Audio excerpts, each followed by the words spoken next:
Greetings, Arborbrook.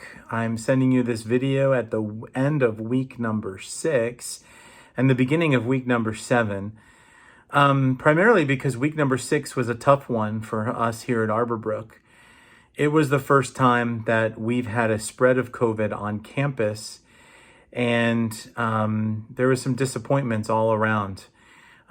We also, at the same time of having some spread of COVID and not having enough faculty and staff or permanent substitutes to cover all of our classes, we had to go virtual for grades K through 6. While that was happening, our high school and junior high students were preparing to go on their big trips that we planned for, and heavy rains caused us to realize that the value of those trips was going to be greatly diminished.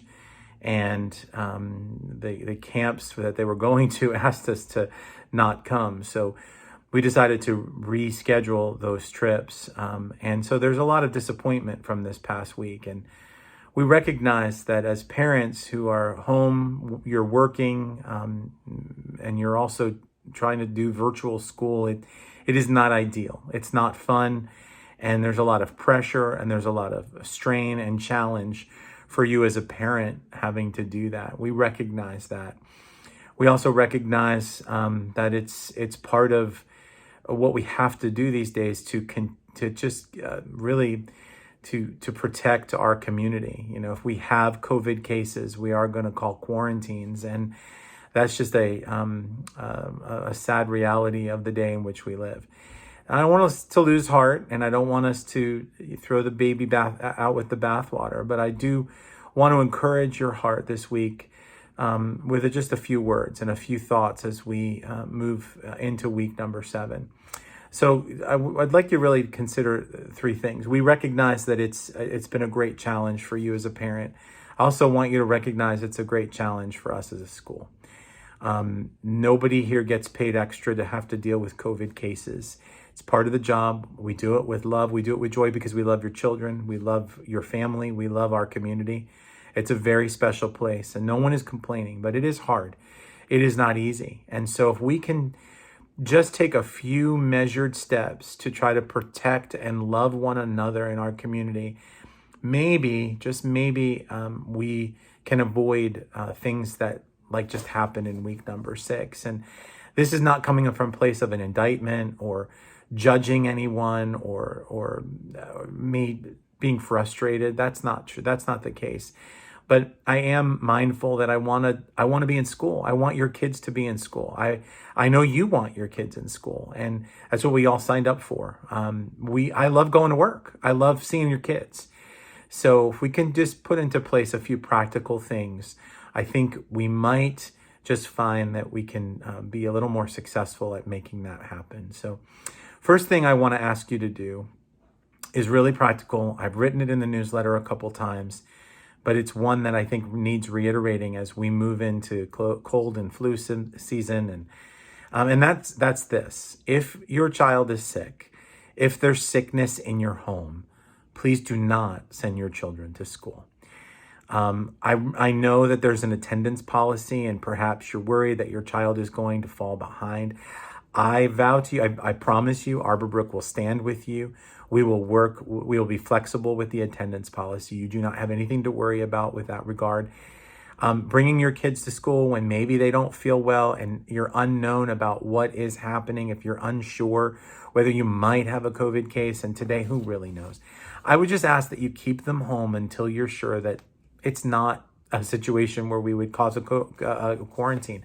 Bring them to school even just for a little while can cause a quarantine that will last for a good 7 to 10 days. So that's number 1. If we could all practice that, that'd be great. Number 2, God gave us a mind. He gave us the ability to analyze our decisions and think about what it is that we do. I'd like to ask you to analyze the activities that you and your family participate in. If you feel a caution or a check from the Holy Spirit that maybe that isn't an activity that you should be involved in right now, even if you can't put your finger on it, say no. I've had to say no to lots of activities in the last months because I feel very responsible to be at school as much as I possibly can. And so I want you to just understand, no one's going to point a finger at you. No one's going to judge you. But if you do just have the opportunity to consider the impact of a decision on the greater good of our community, that can go a long way. So again, just use the mind that God's given you and ask the Holy Spirit for guidance in all things, as we should be doing every day. The last thing I want you to ask you to do is to pray. We underestimate the power of prayer often. Pray for protection on our campus. Pray for our faculty and our staff. Pray for healing of these students and staff members who are ill. Ask the Lord for his protection on our campus. Those are things I feel like we are very special about our community, and we just need to continue to ask the Lord for those. He's not done with us yet. He's got a lot more in mind for what we want to do for this school year and beyond. And I know this is a challenging time for us all, but I just know that we will get through this all, and we'll be better for it on the other end. As we deal with cases when people in our community are sick, love one another, care for one another. If you can reach out and provide a meal for somebody or care for somebody who's not feeling well, just by doing some practical things, feel free. Please take that on yourself to do, and to love one another in this time. I want you to know that we have a Keep School Open team that functions.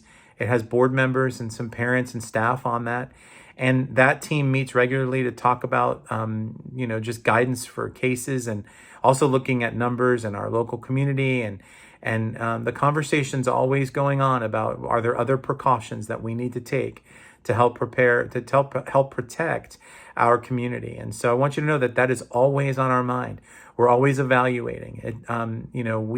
If we get to a place where we have to make other decisions, we will do so for the greater good of the community. But we also want to, as much as we can, have a normal experience for our kids. So I ask for your prayers for wisdom for that team, who is also, the board speaks into that team. So wisdom for us as we continue to walk through and want what's best for Arborbrook. So thank you for watching this video. And again, I am looking forward to week number 7 and the continuation of this rest of this semester.